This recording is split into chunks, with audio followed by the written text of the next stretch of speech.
Hello guys! Welcome back again dito sa aking YouTube channel. So for today's video, ayan, so ngayon guys ay mag-share ako sa inyo dito sa aming tindahan. Ayan, so yung ganap-ganap ngayon guys. So kagabi, nag-repack ako guys ng chlorine, nag-repack ako ng asukal na tag 5 pesos at tag 3 at yung asukal na puti na tag 3 at saka tag 5 pesos. So nagbebenta na ako ngayon guys ng tag 5 pesos na asukal na puti. So hindi talaga ako nagbebenta ng 5 pesos na white sugar, pero ngayon guys naisip ko na gumawa ng tag 5 pesos dahil hindi na ako gagawa ng tag 3 na asukal kapag naubos ito. So gagawin ko ng tag 5 pesos yung aking asukal na puti dahil hindi na siya malakas dito sa amin at matagal siyang maubos. So yung tag 5 pesos lang lagi kong i-repack, ayan, white sugar. So ngayon guys, ayan, mag-share lang ako sa inyo dito sa aking tindahan. So pakita ko sa inyo guys yung mga naripack ko kagabi, yung aking chlorine. So dinisplay ko na guys yung iba, nilagay ko na dito sa sabitan. So ngayon hindi pa ako tapos dahil ang dami kong ginagawa. Pagkagising ko, nagluto ako ng aming mga... So ayan guys, balik tayo, meron lang customer. So ayan, kagabi nag-repack ako guys. Then yung iba nandito pa sa mesa. So nagkalat guys yung aming tindahan dahil meron kaming mga pinamili. So ngayon ay magdi-display kami. So hindi pa ako nakapag-proceed dito sa aking i-display na mga item na pinamili namin dahil ayan, nabisi ako guys, nagluto ako ng aming ulam at yung aming kanin kanina at naghugas ako ng pinggan. So pagkatapos naman ay nagluto ako ng mani. Ayan, yung adobong mani kasi wala na kaming adobong mani. So ito guys, ito yung aking sabitan ng aking mani. Kape.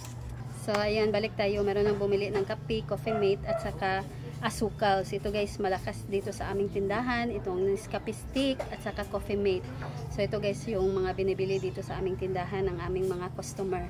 So ayan, proceed tayo guys. So ngayon ay i-share ko sa inyo guys yung mga ganap-ganap ngayon dito sa aming tindahan dahil napakagulo, napakakalat at hindi pa ako nakapag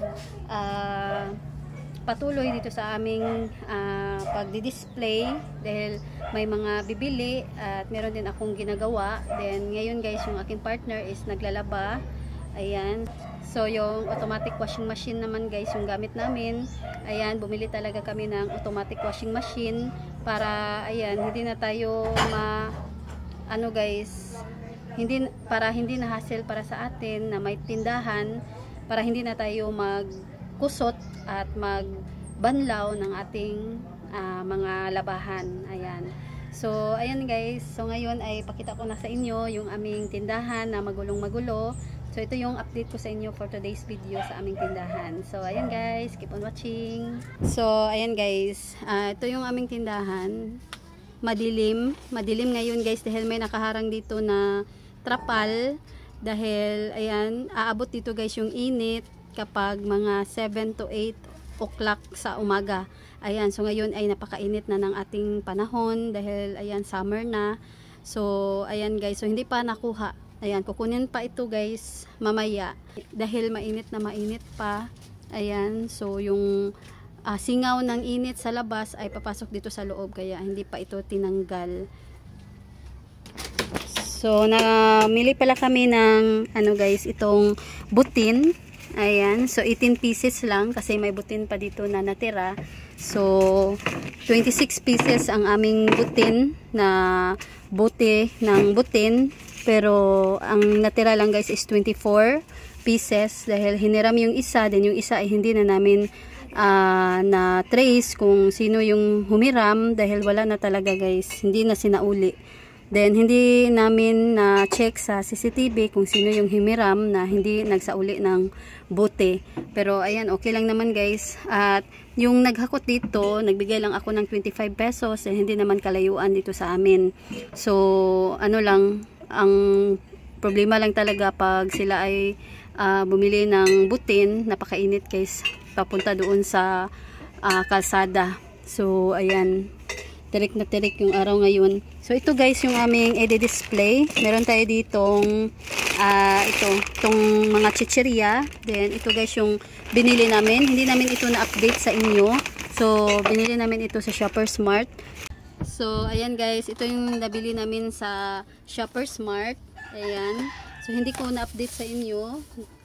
Nabili namin ito sa linggo pa. Ayan. So ito guys yung dito sa amin, hindi namin ma-display agad yung aming mga pinamili dahil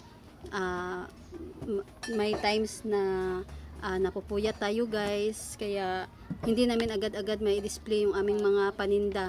Pero guys, marami pa naman kaming stock, hindi naman kami nawawalan. Ayan yung ating mga chichirya, ayan may mga chichirya pa dito, pero may pa kami doon, may clover pa na maanghang, meron pa kaming mga guys. So madami pa naman kaming mga stock, pero nagdadagdag lang kami palagi, kaya okay lang na hindi kami makapag-display kaagad. Ayan, din itong aming Mighty na 2 rim, so marami pa kaming sigarilyo, at doon pa guys nandun yung isang box na nakakahakaha na, para doon kami kukuha kapag naubos yung mga kahakaha dito na pangbenta namin. Ayan, so ito 2 rim ng Mighty. So ito guys mga chichirya, mga clover yung kinuha namin na maanghang. Ayan, mabenta itong chili cheese na clover. So meron akong binili guys na mga plastic dahil may nagbibenta dito guys ng mga kakanin or yung mga pang snack. Ayan, dahil bakasyon na. So ayan, ito yung ginagawa ng aming mga kapitbahay dito na ayan, gumagawa sila mga hot cake, mga guys, yung mga pang snack. So naghanap sila dito ng mga plastic na maliliit, so nagstock lang ako guys, baka may maghanap, baka babalik ulit dito sa amin at maghanap. So meron tayo ditong 3x10 at 2.5x10 para sa aming ice tubig, at ito guys para sa aking mga chlorine kapag ako ay nagrepack ng mga paminta. Then meron ditong asin. At ito guys, yung 1 kilo ng mani. So ito is pang reserva lang guys, dahil ngayon niluto ko na yung isa, 2 kilo ito guys, at yung isa niluto ko kanina. So ipakita ko sa inyo mamaya yung niluto ko. Then nakabili na tayo ng bubble gum na tinis, wala yung chalk. Then ito guys, ayan, itong mangga. So ilang weeks din ito guys wala, kaya ayan, ngayon ay meron na. Then meron ditong Richie na malaki. Ayan, meron din kaming movie. So naka-display na doon sa taas yung mga movie. Ayan, then nagdagdag kami ng fighter. So marami pa naman kaming fighter doon guys. Puno pa naman. Pero ayan, bawat pamimili namin sa Shoppers Mart, magdadagdag kami kahit 2-3 para hindi maubusan. Then ngayon guys, 4 ito guys yung binili namin. Ayan, then mga asin naman ito. Ayan. So nagrepack kasi ako ng asin. Ayan, so pakita ko sa inyo. So, ito yung nirepack ko kagabi. Ayan, asin na tag 5 pesos at merong tag 3. Ayan, so dinamihan ko na guys. So, ito yung sobra. Ayan, parang siya mahaba siya. Ayan. Then, ito yung nirepack ko kagabi. Itong tag 3 na asin. At meron dito guys, nirepack ko. Ayan, ito yung old stock. Then, ito yung bago. Ayan, so ito ay cornstarch. So 1/2 kilo yung nirepack ko kagabi. Then marami pa naman kaming harina, kaya hindi muna ako nagrepack. Then nagrepack ako ng tag 3 na asukal. So hindi ko pa na ilagay guys dito. Ayan, so pakita ko sa inyo mamaya. Ayan, pagkatapos kong mag-update sa inyo dito sa aking asukal. So ito yung tag 5 pesos na natira. So nagdagdag na naman ako guys, at meron pa kaming tuyo. Kaya hindi pa ako bumili ng tuyo, so bagoong lang yung binili namin. So ayan, kakaripak ko lang nito kagabi. Then ito guys yung mga item na i-display din namin. So hindi pa tapos. Ayan, so madami pa. Ayan, ito yung mga pinamili namin. So hindi pa na-display. So magdi-display ako pagkatapos nito. At ito yung nirepack ko kagabi. So ito yung nirepack ko kahapon. Ayan, itong chlorine. So 1 kilo ito guys. So hindi ko pa ito binilang. Ayan, so hindi ko na lang ito bibilangin. So ito ay 1 kilo.